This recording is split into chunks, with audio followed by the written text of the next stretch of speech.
Good evening and welcome to the October 23rd regular City of Hawaiian Gardens City Council meeting, the Public Housing Authority meetings, and the successor agency RDA regular meeting. We ask that you please silence your pagers and cell phones. And with us today, I understand we have some students as part of our Red Ribbon Week program celebration who will come up and lead us in the flag salute. So if they would come up now, and then afterwards ask to remain standing for an invocation. Go ahead.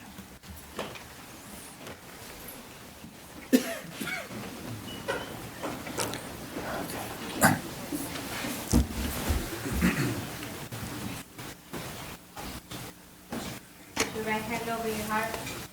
Ready? Begin. I pledge allegiance to the flag Of the United States of America and to the republic for which it stands, one nation, under God, indivisible, with liberty and justice for all. Thank you. And please stay there for now, okay? And now our city clerk will lead us in invocation.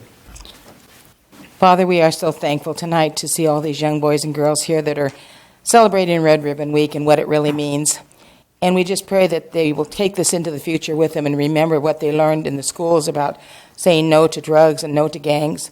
And we just thank you that you do have your watch care over us at all times. We ask that everything be done tonight according to your will. We ask the blessing on the council as they do the business of the city. Each one of them in their own way loves this community desperately and try to do the best job they can for the individual residents, and we do thank you for that. Just be with us tonight, be with the young people as they grow up in this community and the other communities, that they will be great leaders, because our youth is our future, not only here but anywhere they go, and we do thank you for that. Amen. Amen. Thank you. And before you sit down, we always like to ask the members who help us with the flag salute to just say your name into the microphone. My name is Jonathan Monzo. Thank you, Jonathan. My name is Emily Mateos. Okay. My name is Jennifer Orozco. My name is Elizabeth Lopez. Okay, thank you so much for helping us today.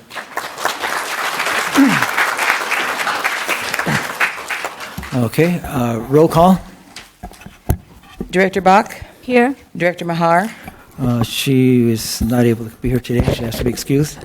Councilmember Director Canada, Here. Councilmember Director Rodriguez, Here. Councilmember Director Bruce, Here. Mayor Pro Tem Vice Chairman Farfan, Here. Mayor Chairmember Gomez. Here. You have a quorum. Okay, thank you. Okay, first item on the agenda will be presentations and proclamations. We do have a couple of things today. We have our presentations we have our Red Ribbon Week Poster Contest winners to award, and we do have another special presentation that will be made. So at this time, I will ask Sal Flores from the Moskowitz Foundation to come up. He has a presentation.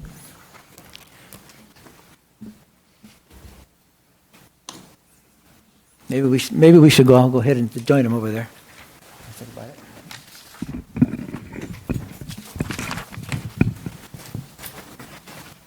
Honorable Mayor and City Council members, once again, the Moskowitz family stepped up and helped this city. And we always help the schools. I see Lori here. We just gave her $100,000 a few months ago for her school, Hawaiian. Today we're going to honor Tri-City Regional Hospital. This donation comes from the Cherna Moskowitz Foundation. They have several foundations. So if I could have David Horowitz up here, please.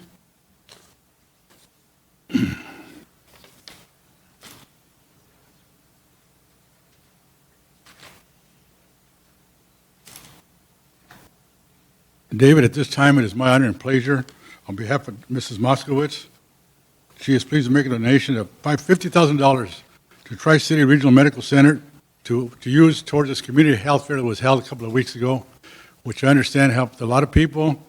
They even have some life-saving procedures they had to do after that. And maybe David can explain a little bit more, but here's your check for $50,000, David. Thank you very much.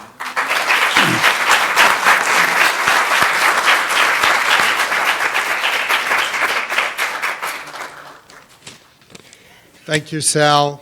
On behalf of the Board of Directors of Tri-City Regional Medical Center, I thank the mayor, the members of the City Council, and the city manager for their ongoing support of Tri-City Regional Medical Center. The recent community health fair was a huge success. We're pleased that the event provided residents of the city of Hawaiian Gardens with access to important and much-needed health services. We look forward to holding additional health fairs and other important services in the future. This health fair demonstrates how the City of Hawaiian Gardens and Tri-City Regional Medical Center can successfully collaborate on important projects for the common good of the residents of Hawaiian Gardens. We acknowledge and express our deep appreciation for the various parties who provided assistance for this event. In particular, we thank the Cherna Moskowitz Foundation and its CEO, Mrs. Cherna Moskowitz, for the $50,000 contribution. These funds will be utilized for the good of our community through Activate Hawaiian Gardens, including the Community Health Fair. As Sal mentioned, there were numerous individuals as part of the health fair who took tests, including the stroke test. This stroke screening identified at least 25 individuals at high risk for stroke, one individual at extremely high risk who needed immediate, to be directed for immediate attention, and many others who also were able to identify health concerns that needed immediate attention. So we're grateful for the city, for the Cherna Moskowitz Foundation to help us in that regard. We also thank the Hawaiian Gardens Casino and its CEO, Dr. David Moskowitz, for providing important logistical support. And we thank you all, and we are confident that with the ongoing collaboration between the City of Hawaiian Gardens and our other partners, we'll be able to reach new heights. Thank you so much.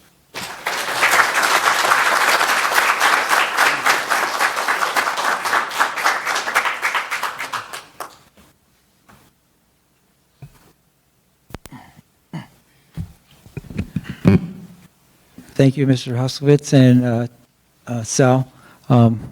As they mentioned, this is just the beginning of a long program that we're putting together.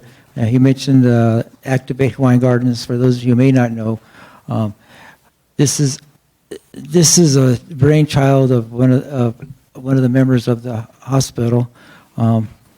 We had some discussions about where we go and how we help our community to be healthy, because that is the theme in the nation right now is developing healthy communities. And so with this program, this Activate Hawaiian Gardens program, it's not a year-long program. It's not a 2-year, 4-year. It's for the long haul, and we hope that the end result will be a much healthier and healthier City of Hawaiian Gardens. So thank you so much, Sal and the Moskowitz Foundation and Tri-City Hospital, as well as ABC School District, who are our partners in this event. So now we have another set of presentations to make. As we all know, today was our Red Ribbon Week rally, our March Against Drugs, our parade through the community, as it was. And, it was great to see all the students participating. All the schools had a contingent out there, walking and cheering and chanting. Cars were honking at us as we were walking. The high school band was playing. We had the fire department out there leading us, honking their horns, and the sheriff department out there as well. It was a great thing to be out there and to be part of. So I want to thank everybody here, all the students, the teachers, and the parents who participated in it. It's just a great way to express to our children that we want them to be healthy and be drug-free, and that's the best way that we can ensure that you can get the best out of life, is to stay healthy, stay drug-free, and do the best that you can for yourself and your family. So as part of that, we have a poster contest that we invite the schools to participate in, and we have the categories of 5th, 6th, 7th, and 8th grade, and today we're going to announce the winners. So with that, we're going to turn it over to the rest of the City Council, who are going to announce the winners in each category. And first up, the Mayor Pro Tem Victor Farfan.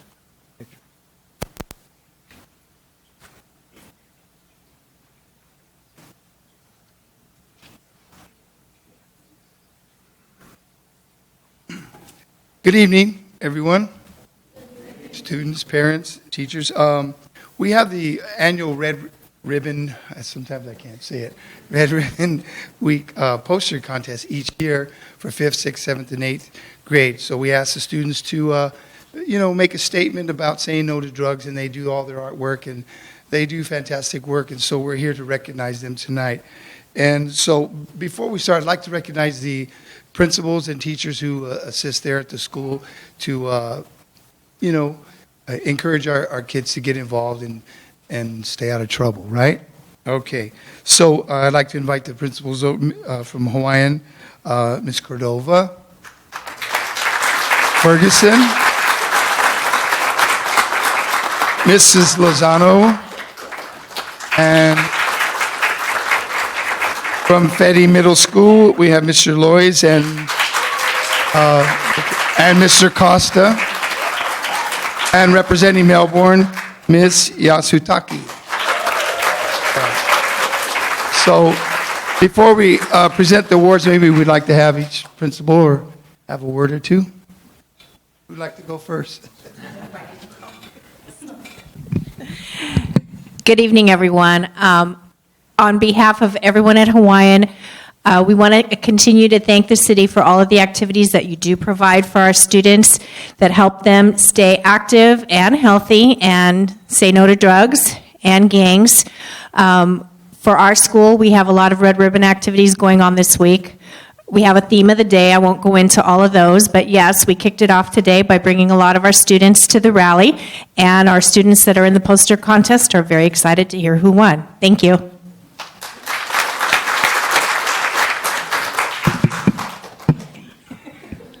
Yes, good things come in small packages. Well, Ferguson Elementary, we, of course, are always very grateful for the support of the city. And we always say home, school, community. And so I want to thank the City of Hawaiian Gardens. That's our community. I want to thank the parents that support the contest and all the wonderful activities that the city offers. And of course, I want to publicly thank our teachers that encourage our students. And I have to say this year, our 5th and 6th graders did themselves. I think they've seen those wonderful trophies that the students get to show the whole school the next day. So really, I think what you do is great for all the students, all the youth in our city. So thank you very much.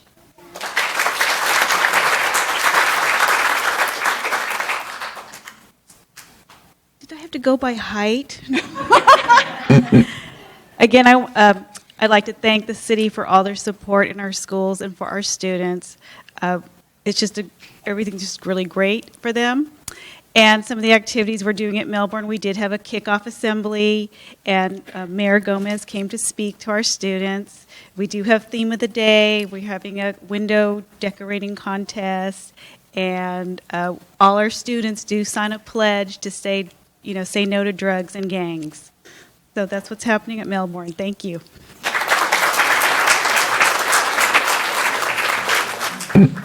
I missed the memo to wear red today, as you can see. But I don't know what I was thinking this morning.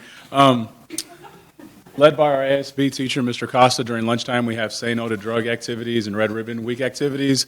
But I think one of the biggest deterrents to drugs, alcohol, and gangs is the partnership between the Unified District, ABC Unified District, and the City of Hawaiian Gardens and the Moskowitz Foundation, which sits next to our campus, which is the Fedi Sports Complex, where we have activities during the day and after school. And I really look to that complex being as a big deterrent for these students and getting them involved in some healthy life choices. Thank you.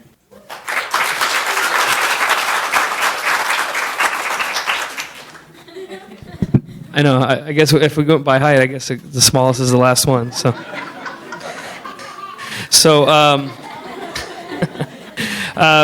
every student got a red ribbon bracelet at our school.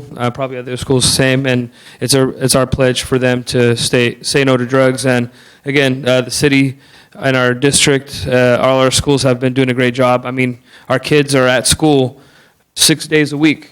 and either after school, they're there from 7 in the morning till 6 at night.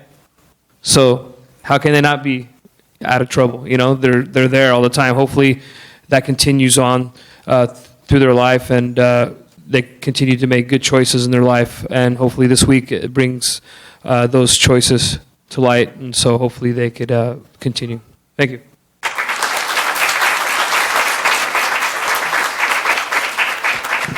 With that being said, we want to just take an opportunity to recognize the talent that we have in the city. We talk about talent in terms of sometimes sports, whether it be acting, singing, but in the city we also have a lot of youth that are very artistically talented. And so we just want to take this opportunity to recognize those students. We have someone, Jonathan Monzo. He's a 5th grader. He has a consolation prize. He didn't win, but we want to invite him up and recognize him for his efforts. Our 4th place winner from Melbourne Elementary School is Samantha Mitchell.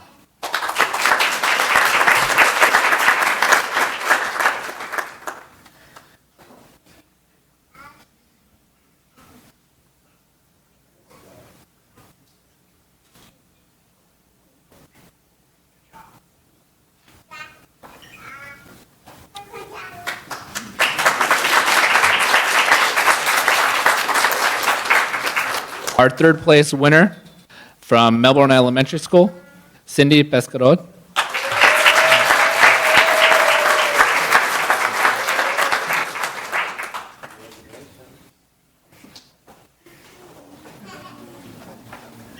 Our 2nd place winner from Hawaiian, Lizette Romero.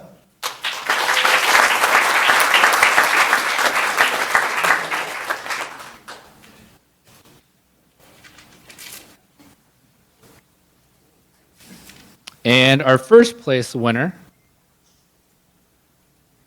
Maria Sauraro.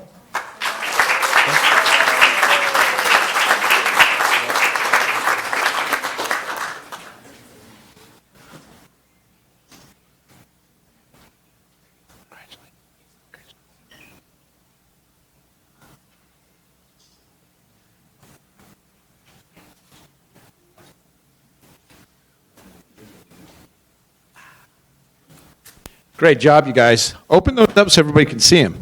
You worked hard on them. Looks great. I'll scoot this over. Okay, now we have 6th grades, starting with 4th place from Ferguson Elementary School. Where's her poster at? Let's display that. Margarita Barrios. Let's give her a hand. Nice. I thought Councilmember Farfan left his cigarettes there, but they're glued on there. Congratulations. We know you don't smoke. He's drug-free and cigarette-free. 6th grade from Hawaiian Elementary School, 3rd place, Diego Solorzano.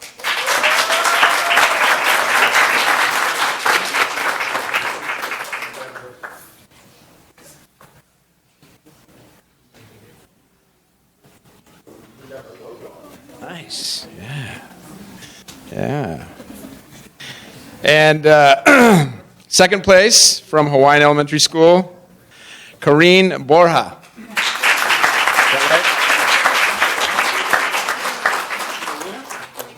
Karime. Sorry. Congratulations, Karime. Cold hands. Warm heart, though. And 1st place for 6th grade from Ferguson Elementary School. Wow, look at that thing. 3-dimensional even. Jasmine Aguino. Is that right?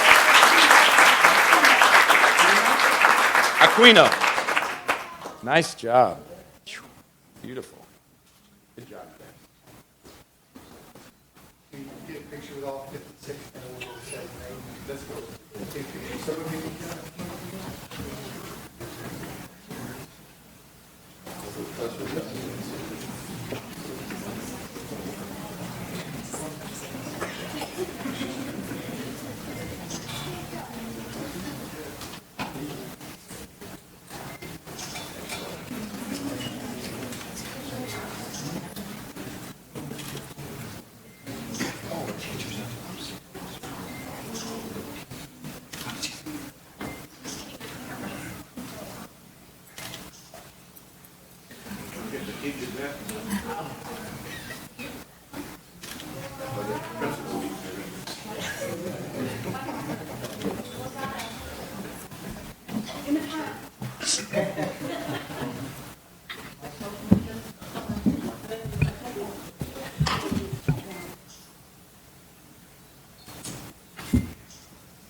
Now we're going to do a 7th grade. 4th place, Alejandro Valtierra Ferry.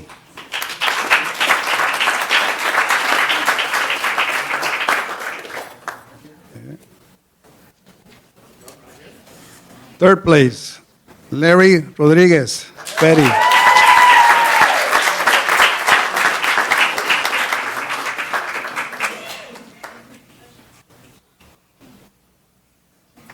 Congratulations. Second place, Valerie Acosta Ferry.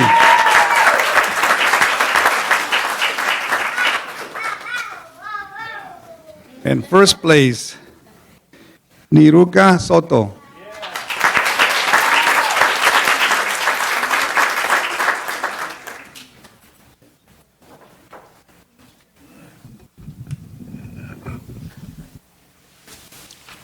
I have the honor to announce the 8th grade winners for the contest. 4th place is Annalie Moreno.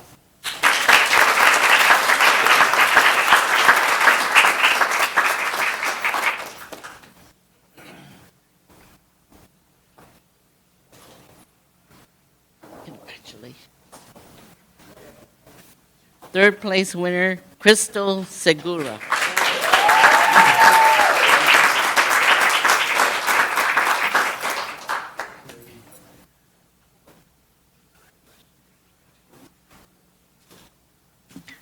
Second place winner, Yesenia Zuniga.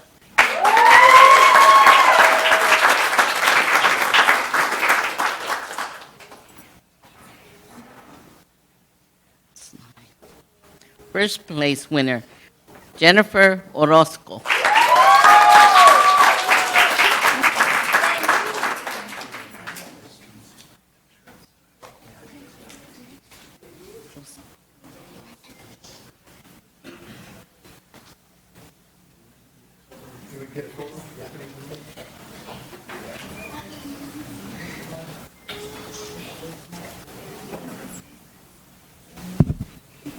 I'm not going to sing.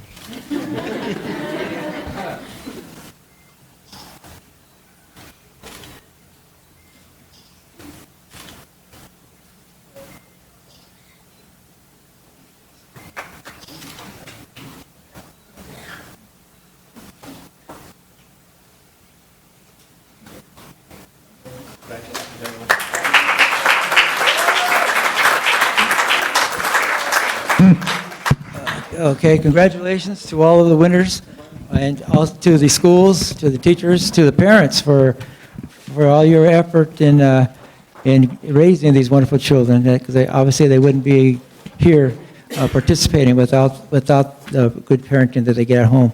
Right now, we're going to go ahead and take about a 10-minute break. They want to get all the students out in the lobby there. I want to take a big group picture of all the winners. So. Please come out there and let's congratulate all the winners. Thank you.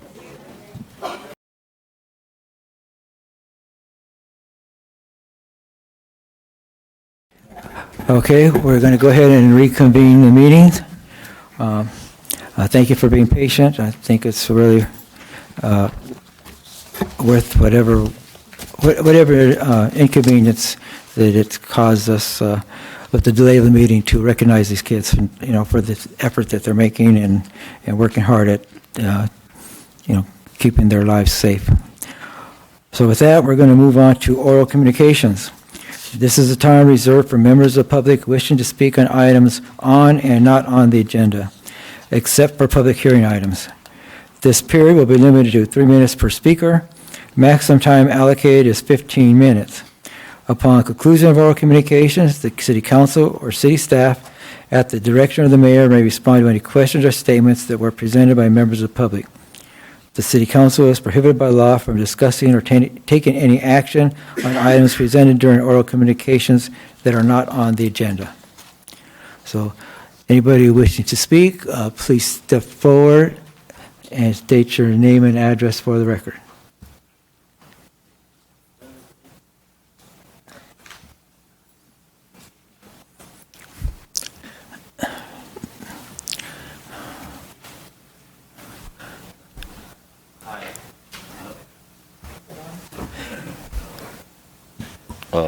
Hello. Yeah. Okay, my name is Rene Rodas. I live in Hawaiian Garden for over 22 years. And I bring my daughter because she speak. I don't speak perfect English, but I bring my daughter for translation why I want to talk today for the city. Okay. Okay, dígale que mi propósito de la visita hoy a mí, aquí a la ciudad, ha sido porque yo como persona de negocios aquí en la ciudad me siento víctima de discriminación y racismo. His purpose for being here today right here is because him being like a member of the city and owning a business and trying to open another business, he has been like discriminated and racist. I don't know how, for what reason, but a gentleman that works here just like Okay, por el departamento del señor Columbus. from the department of Señor Columnos.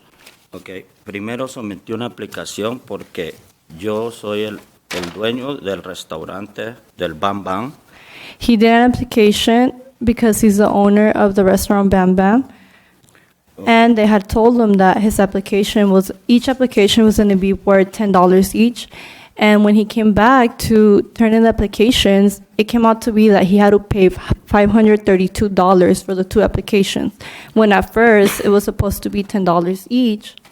Linda talked to me, you want to pay $10 each. Lynn doesn't want to talk to him and told him it was $10 each, but I don't know, for some reason when he came back, it's like, oh, it's $532. So then he paid for it. Okay, los $532. Ya le dije. Es que no es el problema. El problema es esto. But that's not the problem. Like, he doesn't care about the payment. The problem is that he came back and turned in his application, and then Mr. Ernesto, I see yesterday, and Mr. Rodriguez in the office. Mr. Ernesto write to me why I policy for fix the application. Okay. Mr. Ernesto wrote everything, the policies, everything for the application. Y cuando le regresé con la aplicación a la hora con el señor Columbus, me dijo el señor Columbus que mi aplicación no estaba completa. When he came back to turn in his application to Mr. Columbus, he told him that his application wasn't completed. And he was like, oh, what do I need? And then he told him like some numbers, the county information of the project site. So then he called the previous owner of the Bang Bang, and he told them, like, I don't know what they're asking me for. So I guess he faxed them a paper of the plan. And then he came back to the city, to the same office, and he brought the paper. And then he was all like, okay, I need help. Like, I don't know where the numbers go. And then the guy, Rafael, he was here to help him because he asked for the, Columbus, I think. He asked for him, but supposedly he wasn't here anymore. So then, like, it took the other guy like 60 seconds to put the numbers down that the guy at Columbus sent him to just leave and go get them, go look for them on his own.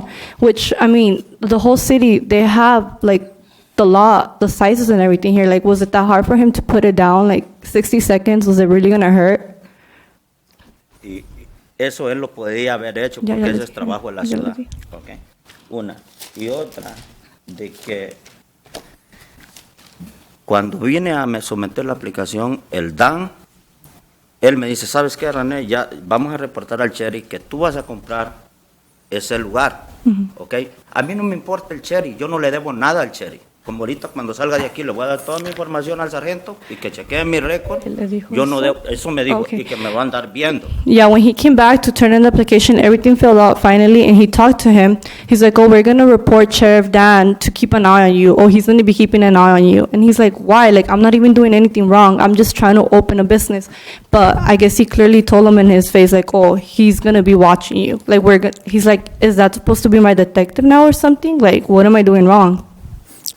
Okay, I'm sorry. I'm going to have to interrupt you. You know, we do allow 3 minutes, and I gave you 4.5 because I wanted to make sure you were able to say what you wanted to say. I think usually in a situation like this, the best thing is to, again, I speak with Mr. Marquez, and then I think, hopefully whatever the situation is can be resolved eternally with whatever the policies are, and then I think we can proceed from there.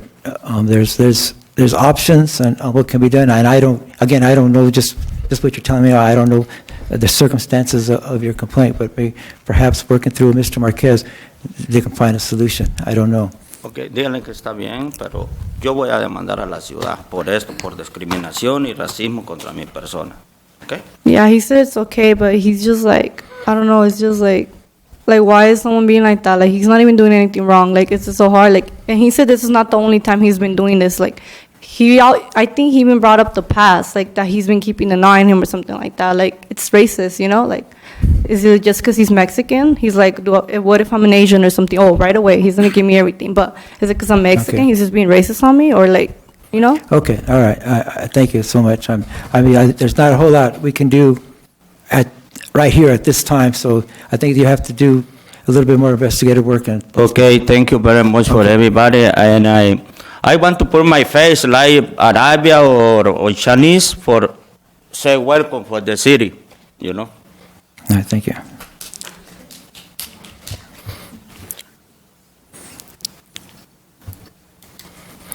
Okay, seeing no one else, we'll go ahead and close the public comments, and then at this point, I'll open the floor to any council members.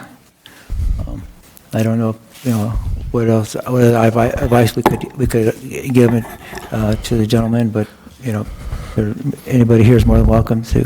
Mr. Mayor, I'd like to make some comments to those that Mr. Renee made. Okay. Okay, go ahead. This was pretty much anticipated that Mr. Renee was going to come here tonight and speak at the podium, as we did meet with him. And unfortunately, he's a little confused. He's been wanting to opening up the Bang Bang restaurant, or reopen the Bang Bang restaurant.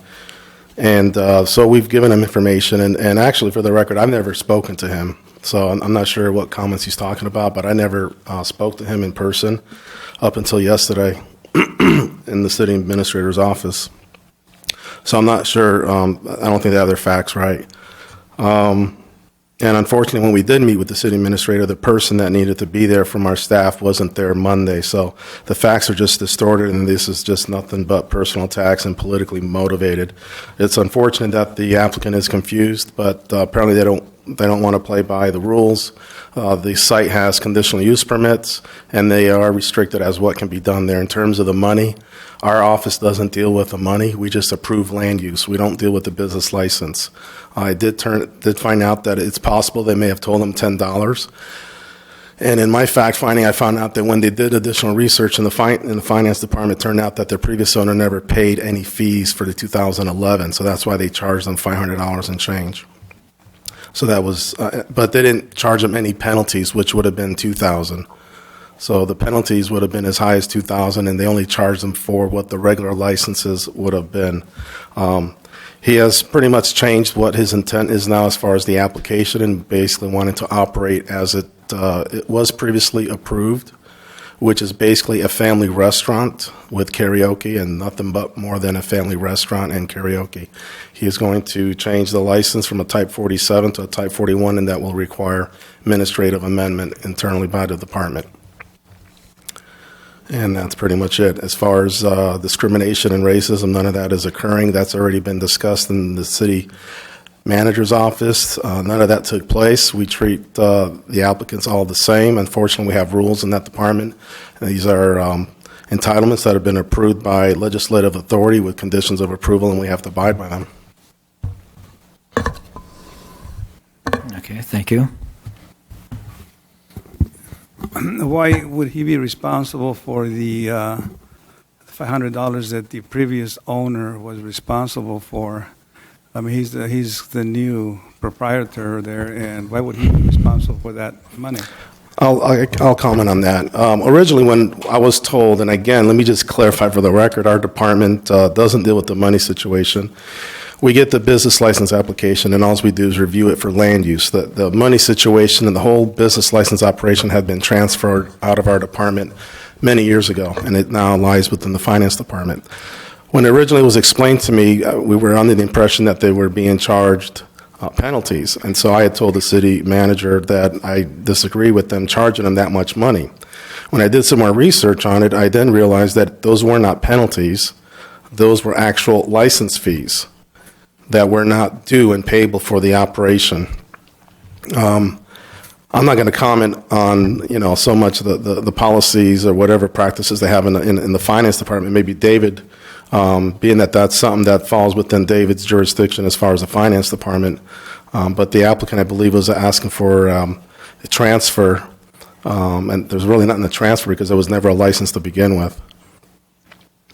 So they don't have any. So there's no fees paid for 2011. Were there any? There was also no fees paid for 2012. So there's nothing really to transfer if nothing even existed. But during that time, that place was empty, was it not? Was it in 2012? Yes. No, it's been active. What I'm trying to get is why didn't you go after the prior owners for those fees? Again, I don't want to respond on behalf of the finance department. I only deal with the land use portion of it. I don't know what efforts they may have made or not, or if they've turned anything to the city prosecutor or filed a civil claim or sent any letters or what attempts they may have made to try to collect that debt.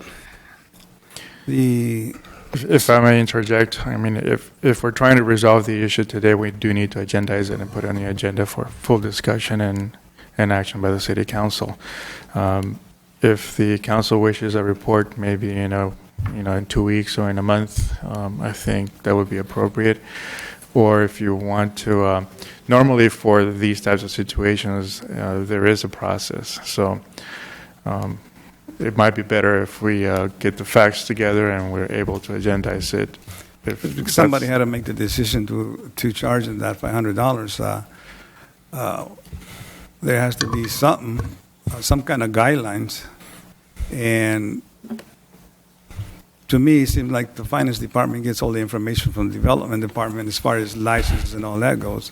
That's incorrect. We did not advise the finance department. Well, and then I'm wrong. The other thing that I talked to Mr. Rodas, and this is just a statement because you say you have never talked to him before. With these recent transactions, that's correct. But in the past, he told me that you and two sheriffs went over to his place of business to close him down because he did have some kind of code violations. So way in the past, you knew him very well when you... I do know who this gentleman is. I do know that he's a political assistant to Mr. Mauricio. I do know that he currently operates a used car dealership in town, and I'm not at liberty to discuss the code violations that he has on his property, as it was a sheriff's department issue. Well, the only reason I brought that up because you said you did not know him until now. No, I do know of him. I just have not had any discussions with him regarding this recent transaction of him acquiring Bang Bang Restaurant in terms of the lease. Apparently, the previous tenant is no longer there. The place is now empty, and so he's acquiring or he's leasing the new establishment. So I have had no contacts with him in terms of that operation. Any conversations I've had was with staff directly in my office, but not with the applicant. So I've never dealt with this applicant ever until we met with him yesterday, and yourself, yes, and Ernesto. I think that was yesterday. That was the only time. Is that true, Mr. Marquez? Yeah. There's your facts. Anyway, I just wanted to put that on the record also that that you did know him very well.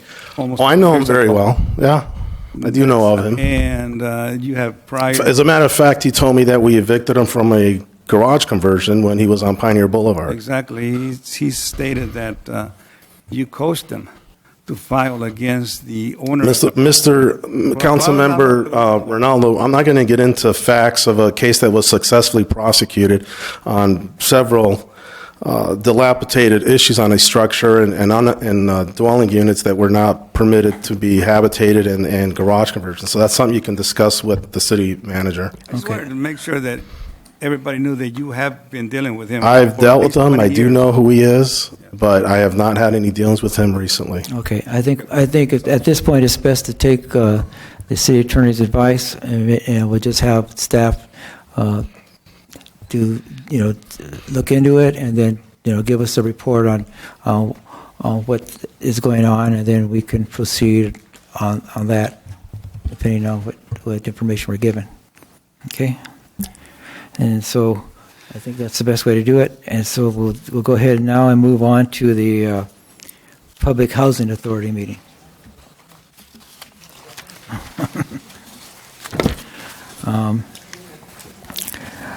We have item A, there are no public hearings. Consent calendar. Items listed on the consent calendar are considered routine and will be acted by one motion and one vote. There will be no separate discussion of these items. If discussion is desired, that item may be removed from the consent calendar and will be considered separately. Anybody wish to remove any item from the consent calendar? C13. This is the Public Housing Authority meeting. Seeing none, I'll make a motion to approve the consent calendar in its entirety. I'll second it. Okay, we have a motion and a second. All in favor, say aye. Aye. Motion carries. Item C, discussion, there are none. Closed session, none. Oral staff reports, none. Oral board reports, I see none. And so we'll move to adjourn this Public Housing Authority meeting to the next regularly scheduled meeting to be held on November 27th. And now we'll go ahead and move to the regular city council meeting.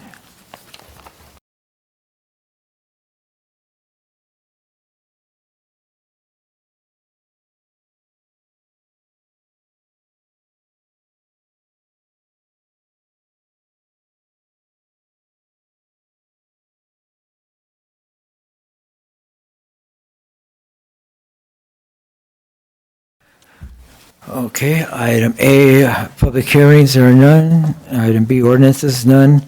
Item C, consent calendar. Items listed on the consent calendar are considered routine and will be enacted by one motion, one vote. There will be no separate discussion of these items. If discussion is desired, that item may be removed from the consent calendar and will be considered separately. Okay, once again, anybody wish to remove any item from the consent calendar? C13. C1 and C3. C9? 9? C9. Yes. Okay. Okay. Right now we have number C 1, 3, 9, and 13. Okay. If there's no other requests to move, let's entertain a motion. Okay, I'll make a motion to approve the remainder of the consent calendar in its entirety. I second it. Okay. Motion is second. All in favor, say aye. Aye. Okay. Motion carries.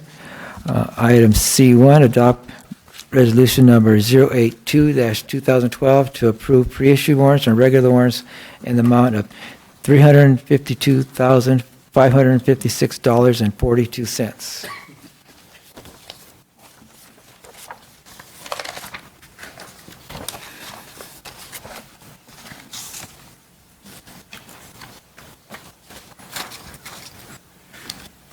On page 6 of the warrants, around 13 items down from the top, the refund for rental deposit for Crossroads at the amount of $5,000. I just trying to find out, is this an additional, I know they already have bought 3 houses. Is this how many more houses are included in here? Because the 5,000 was refunded for the first 3 houses. So this is new. Can anybody give me any information? Well, as you know, Crossroad Housing is the nonprofit organization that's been buying up property here in the city through the NSP3 funds, and they are buying specifically foreclosed properties. And typically, most of these foreclosed properties have code violations, so they put a deposit as part of the pre-sale inspection program, and then when they comply, then they get the refund back. Is what we're trying to achieve is compliance. So I don't know how many on their agenda, but as you heard from them, they will buy as many as 30. So I don't think we're nearly close to 30. I thought originally it was going to be 14. Now they're talking about 30? It was always about close to 30. Was that 30?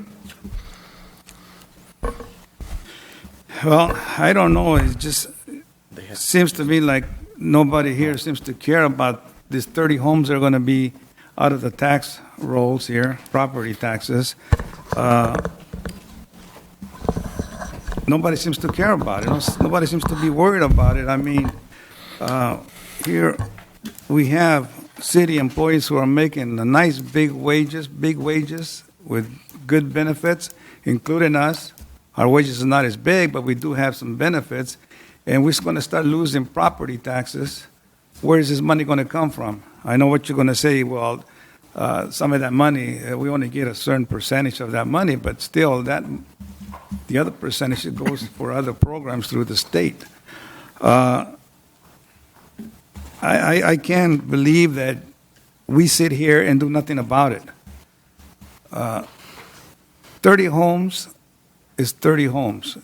What's going to happen next year or 2 years from now? They're going to come back and buy another 30 homes, and it's going to be rental property for 55 years.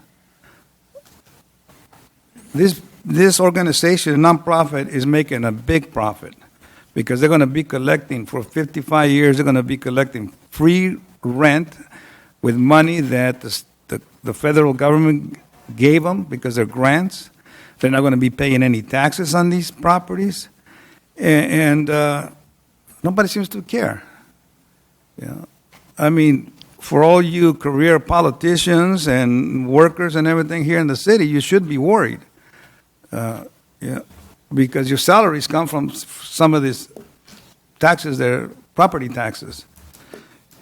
And nobody knows how many houses here. If you go an item on C3, which is the next one,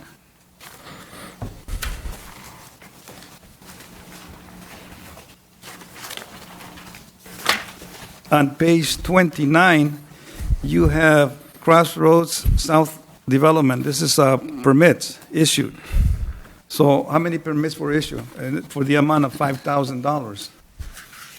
They're not permits issued for $5,000. It's a refund.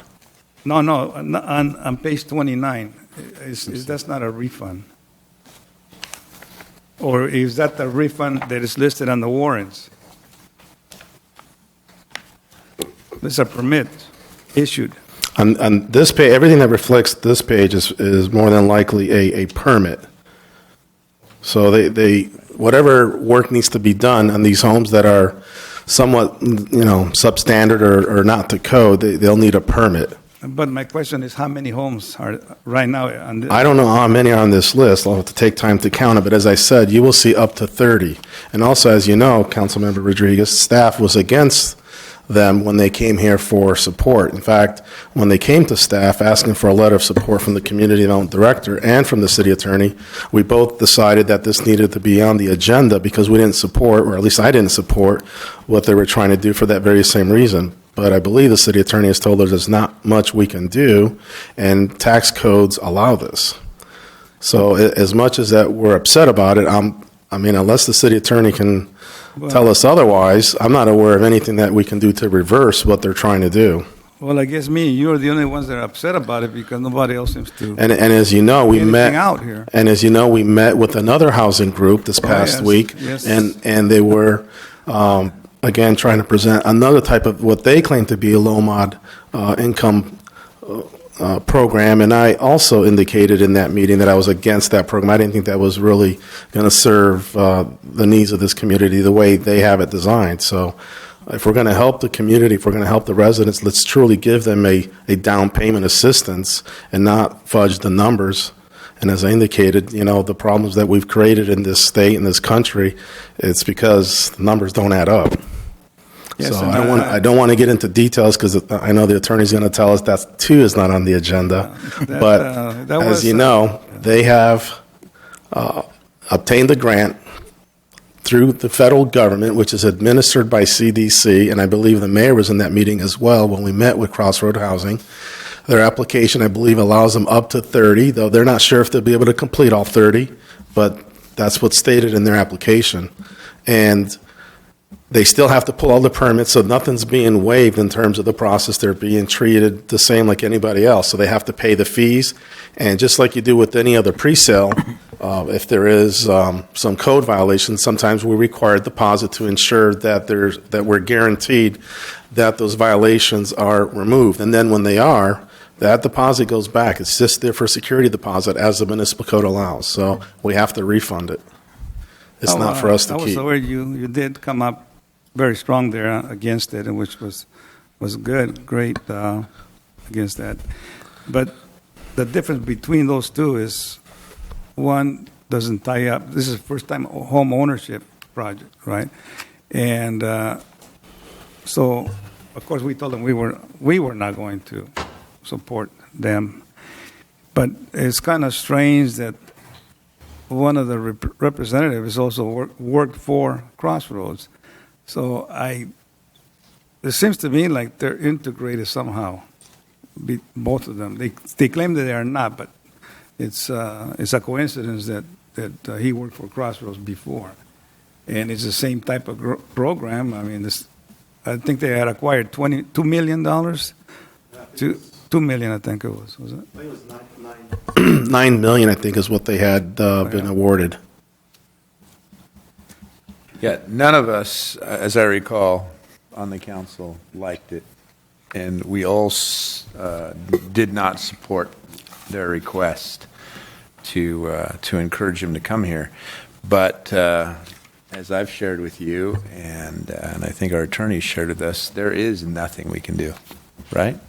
I mean, if there is, then I think we can purchase the properties ourselves. with redevelopment money that is no longer there, right? Well, So- I think we can talk to Mr. Kanabi because Kanabi, some of those funds go through Mr. Kanabi. And if you have a meeting with Mr. Kanabi and tell him, hey, you're selling our city. I mean, he's pretty well friendly with the city. So you should have a meeting with Mr. Kanabi on this. And I requested that before, but apparently nothing ever happened because and the statement that this last nonprofit organization stated that somebody up there just picks Hawaiian Gardens. Who's picking Hawaiian Gardens for these? I mean, we're not the only low-income community, but they just all of a sudden Hawaiian Gardens is picked. So, and like I said, the Board of Supervisors are aware of all these funds. So we should talk to Mr. Kanabi on these and find out, because we can't afford to lose 30 homes. and if there's another group coming in with Well, the this same is another plan, group Yeah. with a different type of Yeah. loans. And they I don't know, somebody up in Sacramento or somebody's picking us. I guess we're easy picking or something, but No, go to Bellflower, go to Cerritos. Mayor, members of the City Council, if I recall correctly, I did review the grant guidelines that they received, and if I remember correctly, the reason why this area was selected was because of the high number of foreclosures, of property foreclosures that the city We're not had. the only one. San Bernardino. Right. I mean, we're talking about, why did they go bankruptcy up there? Bankrupt. But that's what I recall. Palmdale, they have many homes foreclosed too. I mean, what? I understand your point, Mr. Rodriguez, and we'll set up that meeting Well, with. like I said, if you care supervisor's about your wages in the future, you better start doing something now. Because I'll be moving on, so it's not going to affect me, but it's going to affect all of you who are going to be here permanent or semi-permanent, and you should be worried about it.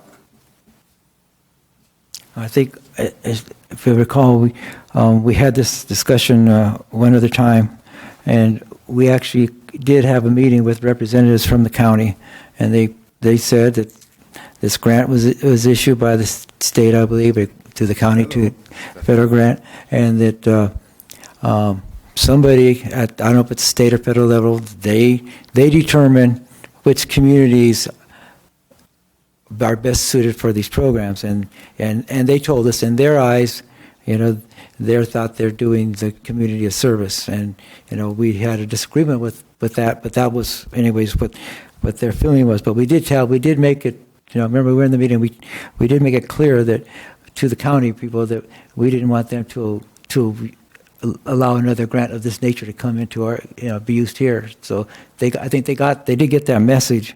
And let me just explain about this other organization that this other meeting we just had. I received a phone call from the gentleman that he works with this housing organization, and what he was telling me that they have a program that helps first-time home buyers get into homes. And he did tell me that he also had worked with this Crossroads, and I told him the issues we had with Crossroads, with the taking homes off the tax rolls and stuff, and but he said, well, this will hopefully this could negate some of that by helping people actually purchase homes, and so I agreed to meet with him, and we met last week, and that's why we invited Mr. Colombo, and I invited you to come in because, if this was an opportunity that's going to help the community, I think home ownership is what we're looking for. It's a great thing, but I think we all agreed that it wasn't as good as what he had originally led us to believe. So we told him that, again, they got grant money that allows them to go anywhere, and right now he's looking here, but we told him, and he wanted us to support it to proclamation or resolution, and we told him that we couldn't do that. So we do share your concern, as Mr. Bruce said. So, but I don't know, exactly what we can do about it is I guess is the challenge. Well, we have a lot of brains here. Somebody should figure something out. I mean, between all of us, so we should come up with something. That's what we're here for. Well, we do have these goal-setting sessions. Maybe we can implement something of this nature into that and look at ways to work towards that vein. I don't know if that's possible or that's proper. Councilmember Rodriguez did request a meeting with Kanabe's office prior. It's been some time. Yeah. And I do remember making contact with their office. Obviously, we did meet with the CDC and their executive director, and you guys made it loud and clear that we weren't too happy with what they were doing. But I will work on scheduling that meeting with Supervisor Kanabe. We can also try and meet with our Congress member, being that it is a federal grant program, Linda Sanchez or her staff, and we can see where we can get with them.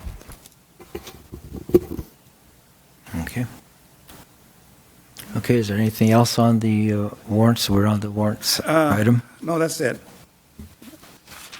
That also takes care of C3 also because, let's go through the warrants first. Okay. So, do we have a motion? I'll make a motion to approve. Second. Okay, this is on C1. Correct? Roll call? Councilmember Canada?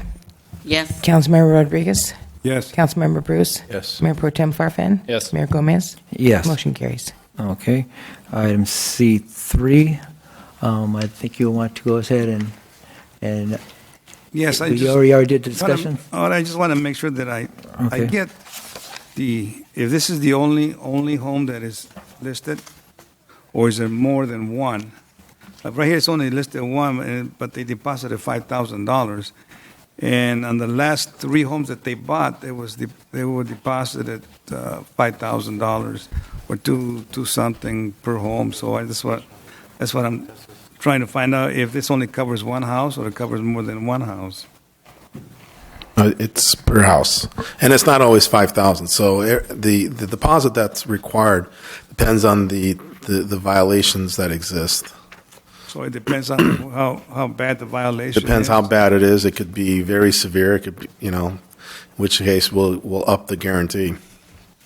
Okay, that's all I want. So that will take care of C3 as far as. Okay, do we need a motion? Right. I'll make a motion to approve. Second. Okay, motion and second. All in favor, say aye. Aye. Motion carries. Item C9, Community Development Department Planning Division Monthly Report for September 2012. I just had a question on page 63, under item 6, on the very bottom of the page. There's a new cell site. It says corrections pending. So are we looking to add a new cell tower in the city?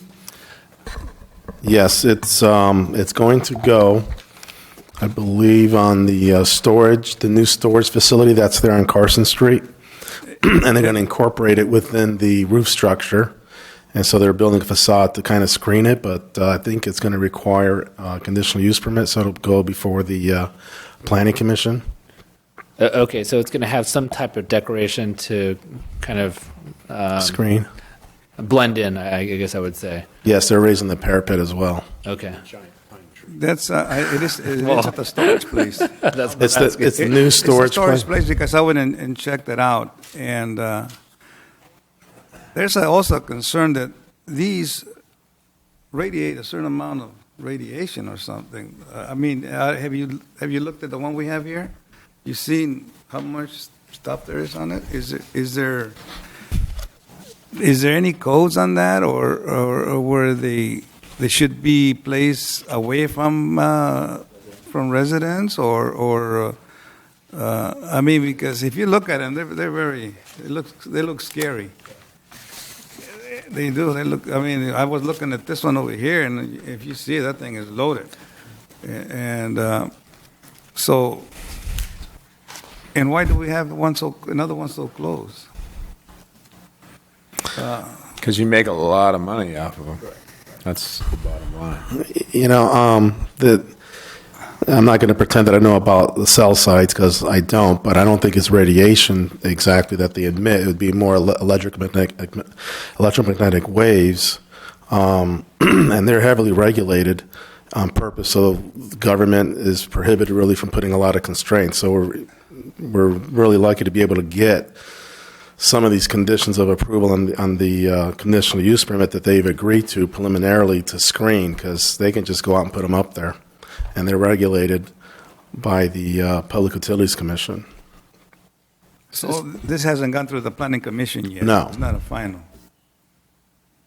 So you're saying the city can't regulate how many cell sites are? No, in that's its boundary? regulated. They regulate that themselves. Okay.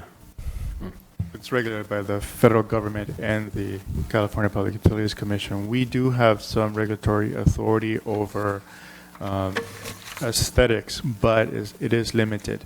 If they're able to show that they have a gap in service, and then they can just put up their wherever they want to, so long as they can show that that location will eliminate that gap of service, and that there isn't any other viable locations to eliminate that particular gap.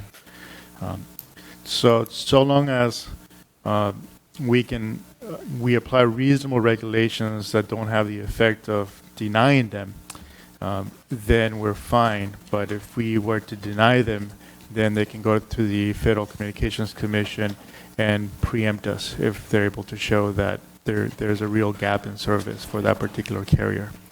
And there are so many of them because we love our cell phones.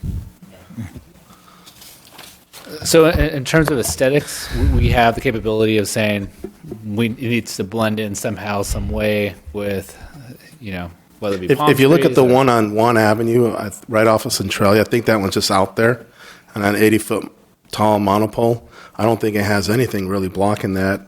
But if you look at this one, you can come in and look at the plans, if you will, tomorrow. It's blocked. It's screened. You won't be able to see it so much from Carson. So we were able to negotiate with the provider to basically try to screen it so that it wouldn't be as intrusive and just out there, so that comments like what is being made tonight would happen. Yeah, I guess what I'm trying to get at is, I'm glad you guys are taking a proactive stance in terms of making it blend in somehow. I think just, we want to avoid, antennas just everywhere, kind of polluting our air. I'm not necessarily air, but our skyway. And so I just want to make sure that in the future, if another one comes up, we continue that tact in terms of, aesthetically trying to make it pleasing somewhat to the general public. So. That is the policy of our department until some legislation gets handed down that prevents us from doing this. So we've had discussions about this with the city attorney's office, so we're able to screen it at this point.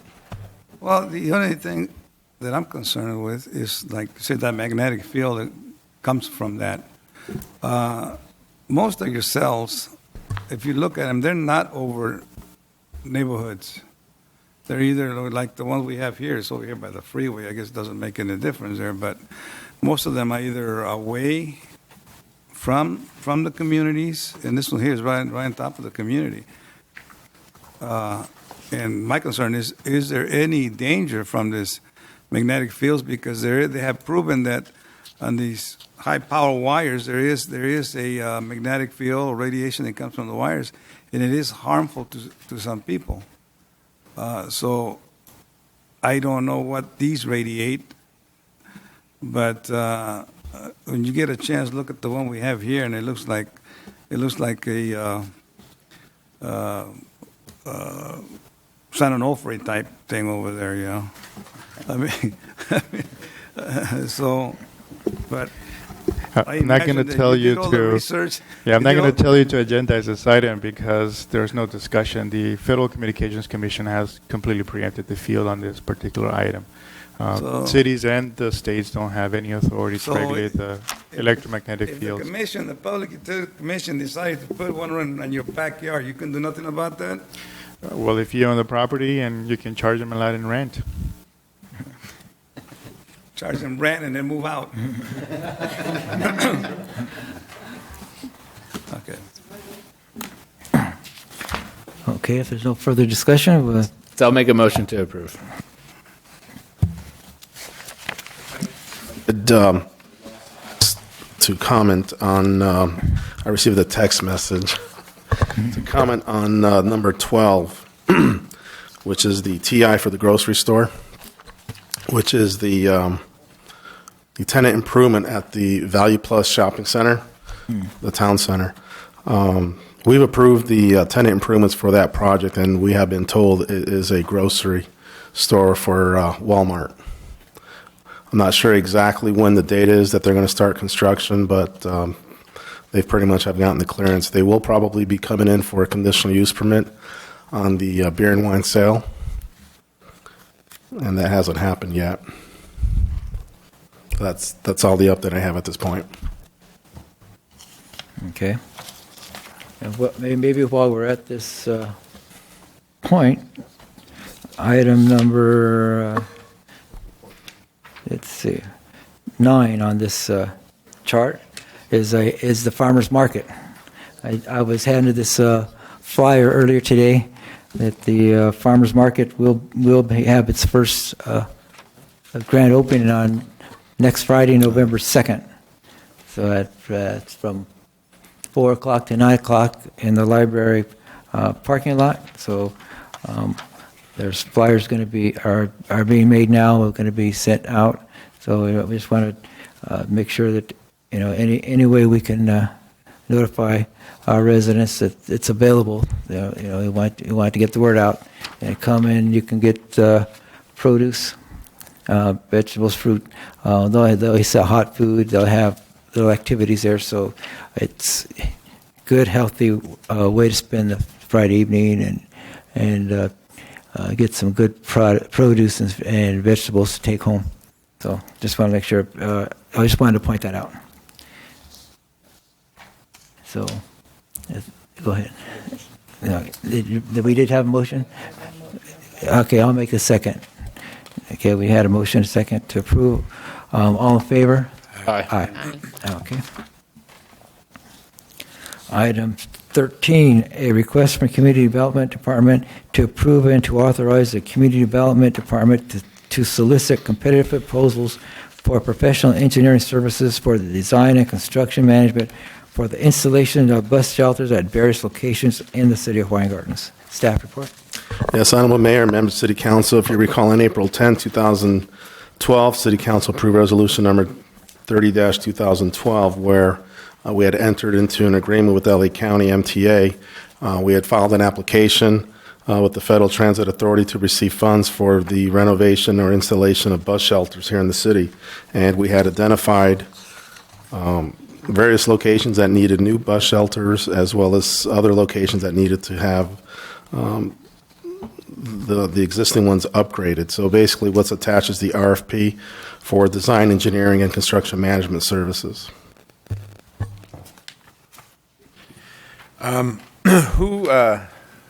Who keeps these things up, or who's responsible to make sure that they're kept in good order, clean, not faded, not dilapidated? Well, we as a city are responsible for the bus shelters, Mr. Bruce. Fortunately, in the past, we have not allocated any funding for that purpose, the deteriorated, discolorated.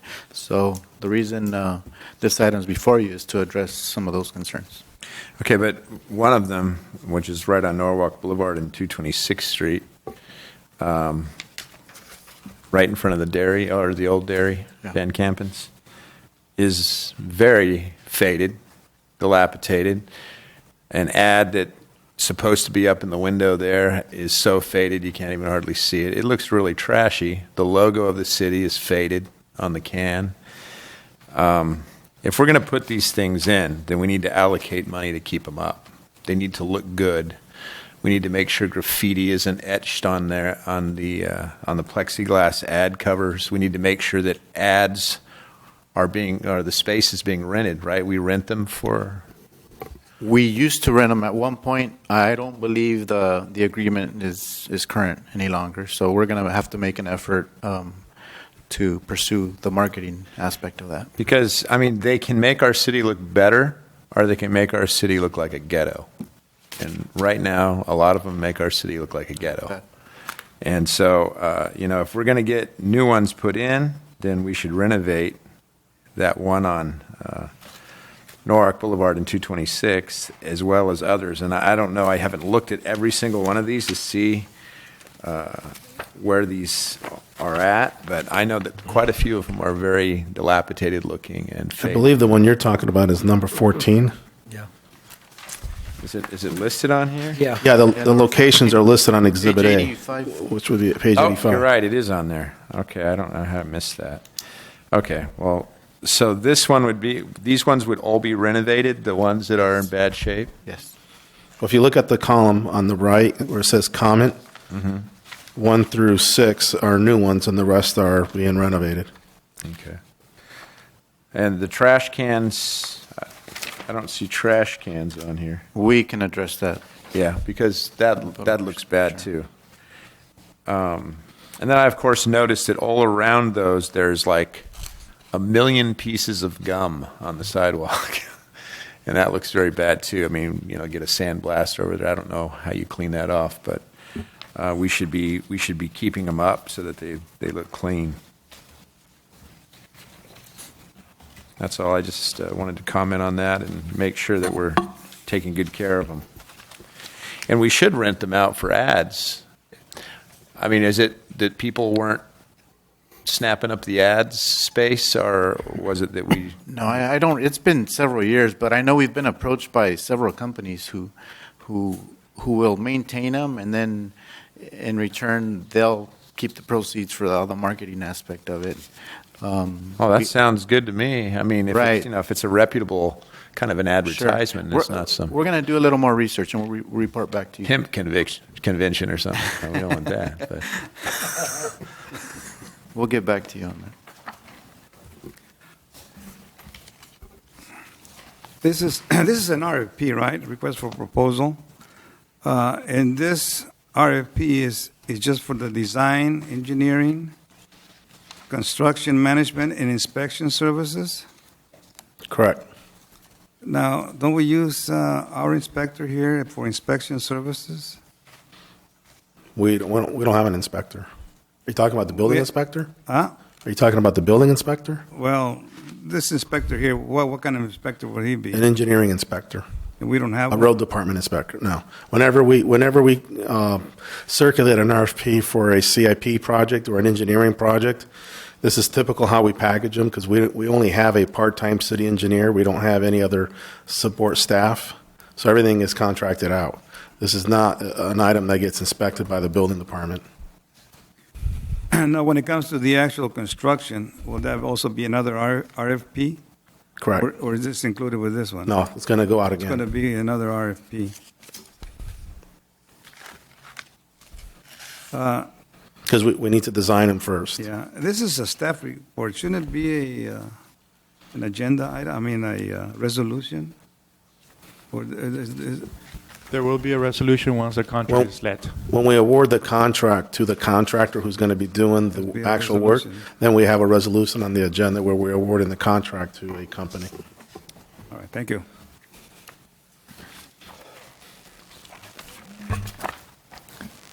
Okay, if there's no further discussion on this item, entertain a motion. Second it?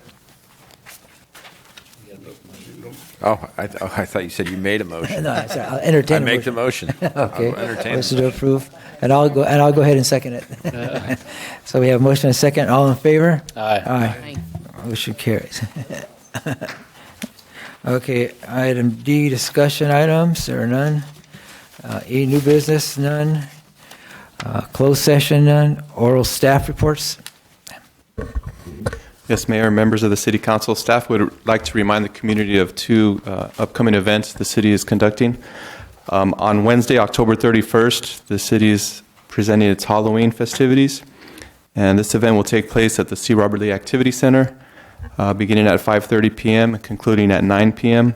We'll have games, face painting, costume contests, as well as a pumpkin patch. So that's next week on Halloween, Wednesday the 31st. Also, on Saturday, November 10th, the city will be celebrating its Veterans Day ceremony, as well as the dedication of the Veterans Memorial Plaza. And that'll take place here at City Hall. That's on Saturday, November 10th at 10 a.m. Okay. No other staff reports? No. Okay, oral council reports? I just wanted to make a comment about the Red Ribbon Walk today. It was great to see a lot of our children in the community participating, and it was nice to see Mrs. Johnson from the ABC School Board there. And I was walking, but I was bringing up the rear. I was the last one to come in. I would just like to ask the community to, if there's any veterans up there that they might know, to give us their names so we can send them an invitation. I have been going around asking people, and we have had quite a few. We do have quite a few veterans here in this community, all the way from World War II and down. So if we have any veterans out there, even if you don't get your invitation, please come, because it's going to be a pretty good size event. I think I don't know what we're going to do about parking, but I think maybe we should look into using Civic Center Drive also as parking, so don't forget, veterans, November the 10th at 9 o'clock. Yeah. And the project's looking wonderful, so we're looking forward to that. That's going to be fun. What was this? Long awaited. Jesus recently passed away? I just want to say that over the weekend I was given the honors of an invite to Zion Market. I wasn't able to make it 2 years ago, but they did have their representatives from Korea come, and it was a city that supplies Zion Market with a lot of different, whether it be seafood, seaweed. There's different type of mud products that they provide in terms of cosmetics, and a number of other items that they provide. So it was kind of like an opportunity for those local leaders to come on and kind of showcase the items that they produce locally, and they're able to sell here within Hawaiian Gardens as well as other Zion markets throughout Southern California. In addition to that, just want to comment also on the Red Ribbon Week. It's great to always see the youth out there marching and taking a stance against drugs and saying no. So one thing I just wanted to ask Steve, don't we have a boxing match coming up? I'm not sure if we missed that. Yes, you're correct. We're hosting a tournament November 2nd through the 4th. It's actually the National Silver Gloves. And once again, we've been asked to host the event. And that's the 2nd through the 4th. We don't have the exact times yet, but we will get those to your desks. Okay, great. Thank you. Okay.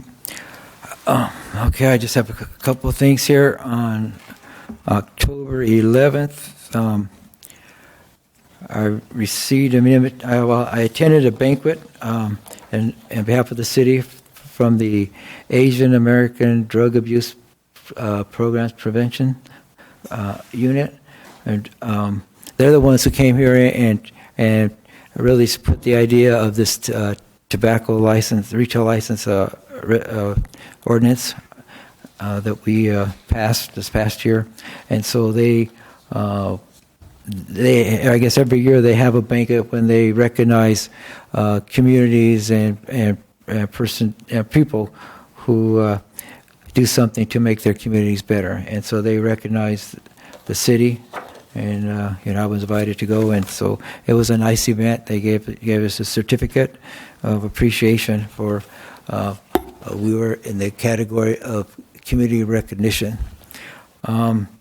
Also at that same event, Malcolm Harkrow, our YAL deputy, was recognized for his work with the YAL department, and again, community prevention of another category of community prevention. So, anyways, his work with the kids and helping to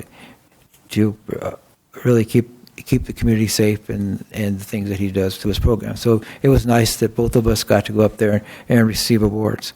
I also, by coincidence, they had assigned seating, and I happened to be assigned to sit next to Captain Eddie Rivera of the Carson Sheriff Station, who would do our conversations. He relayed to me that he just happened to be a classmate in the police academy of Deputy Ortiz, who the officer was killed here. So it was nice to talk a little bit about law enforcement and things that happened in his community and ours. So it was nice. It was a nice event. I thank them for that.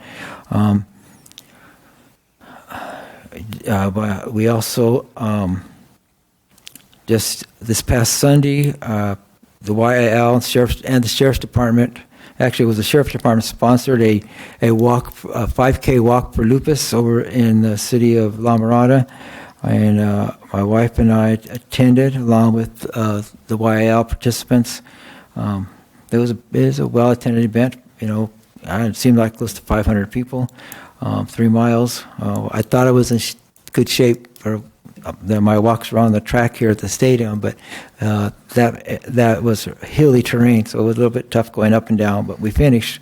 But one of our kids in the UIAL Actually, he came in ninth place for the fastest time for the race. So it was, it's great that see his participation, and by coincidence, the YIL, our Hawaiian Gardens YIL, was the largest, had the largest number of participants of the YILs there. So during the awards ceremony, we were given a little trophy there for the most participants. So it was a good event.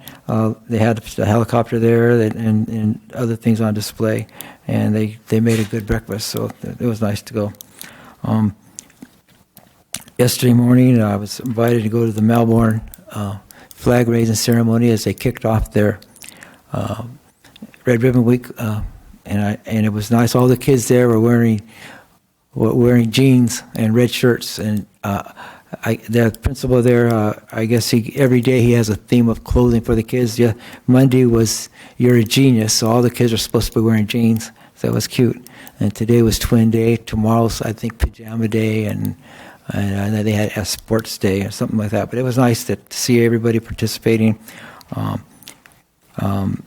He mentioned, but it reminded me that he put out one of those all calls to all the parents of their students over the weekend, reminding them to have their kids come with these red clothes and the jeans and everything, and it worked. They were all there dressed. Their PTA was there on Sunday decorating the facility, but what I wanted to say was I had asked that we do that for the health fair, and because we have the system now that we can do that, and we were told they had between 400 or 500 participants at the health fair. So I think there's a good we got something that we could put to good use now, and obviously it's there for emergencies as well, and hopefully those are going to be few and far between. But it's just another avenue of getting to the residents and getting the information of anything in the community. And the last thing I do want to mention that Steve mentioned November 10th is the Veterans Day ribbon cutting. We also, on November 17th, is planned the ribbon cutting for the Public Safety Memorial to be held at the front of the library. So we want to make sure people put that on their calendar as well. And both of the events we've been looking forward to a long time. So I hope to see as many people out there as possible. And finally, we just like to, as we adjourn this meeting to our next regularly scheduled meeting on November 13th, we'd like to close this in the memory of Sylvia Solorzano. He's a past employee who worked in the ceramics with the seniors in the ceramics in the recreation department. She was a ceramics instructor, and a longtime resident who unfortunately passed away this past week. So we will close this meeting in her memory. So with that, we'll close this meeting, and then we'll move on to the successor agency RDA meeting. Okay. We have item B, consent calendar. Items listed on the consent calendar are considered routine and will be enacted by one motion and one vote. There will be no separate discussion of these items. If discussion is desired, that item may be removed from the consent calendar and will be considered separately. Anybody wishing to remove any of the items from the consent calendar? Yes, B3. B3? Yes. Okay. I'll make a motion to approve the remainder of the consent calendar in its entirety. I second it. Okay, motion is second. All in favor? Aye. Aye. Motion carries. Item B3, report on low moderate income housing fund due diligence review. Mr. Chairman, members of the successor agency, this item is here only for your information. It's an item that's going to the Oversight Board tomorrow for review and approval. This is a report that was required by AB 1484. If you recall, with the budget trailer bills, the state legislature amended the dissolution, the act that dissolved the redevelopment agencies one more time. And one of the requirements of AB 1484 is that there be this due diligence review, which is similar to an audit. This particular audit is for the LOMAD Housing Fund, and it was done pursuant to agreed upon procedures by the Department of Finance and the Auditor Controller, the County Auditor Controller. A CPA firm, which is the same firm that's doing the city's audit, performed the due diligence review and issued their report. That report is attached to the staff report for your review and information. The only item worthy of mention that they highlighted is that there was a payment of tax increment made to the repayment of the CRAF. If you recall, maybe 3 years ago, when the state again couldn't balance their budget, took redevelopment money, and because not every redevelopment agency had the money to actually pay the state allowed agencies at that time to borrow from the low-mod income housing fund for repayment in the 12-13 fiscal years. So this would have been the first repayment of that money that was borrowed about 2-3 years ago. Well, at the last minute, on June 27th, they amended the Dissolution Act, AB 1484, and in that act, they extended the repayment for another year, such that you couldn't make the repayment until the 13-14 fiscal year. And so the other requirements of the Dissolution Act is that you adopt ROPS, the recognized obligation payment schedules, ahead of time. So the ROPS for the period ending June 30th had already been adopted back in February. And those ROPS had this repayment in there already. And that's why the repayment was made, even though 1484 had changed that requirement. So at this point, what we have to do is basically reverse that payment and then put it back on the ROPS for the June 30th, 2013 fiscal year. If you have any questions, David will be happy to answer them.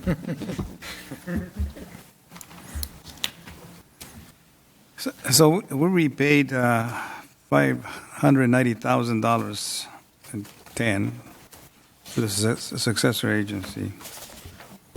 Now, this report that they're going to present tomorrow, that's the audit, how much money we're going to have to pay back to the LOMAD? Yeah, this is basically a reversal because a similar payment will be made 1 year from now. In other words, the state legislature say, don't make the payment that was required under the old law. Don't make it now. We're going to extend it 1 more year, because they're looking for more money, basically. So they're basically not allowing us to make the repayment this year. We're going to make it next year. That way, they think they're going to have more money. Well, we don't know. Actually, I don't know. Maybe David knows. Well, I'm more confused now than I was at the beginning. When we heard this at the successor agency meeting last week, we were in the same boat. But I think, to me, the way I understand it, they just decided they don't want you to make the payment until next year. So we have to reverse the payment we made and hold on to the money until next year. That's correct. Okay. Crazy. Okay, if there is no further discussion on this, I'll make a motion to approve. I'll second it. Okay, all in favor? Aye. Aye. Motion carries. Item C, discussion, none. New business, none. Closed session, there are none. Oral staff reports. Oral agency reports. Nope. Okay, then with no objection, we'll adjourn this meeting to the next regularly scheduled meeting to be held on Tuesday, November 13th. And we're adjourned.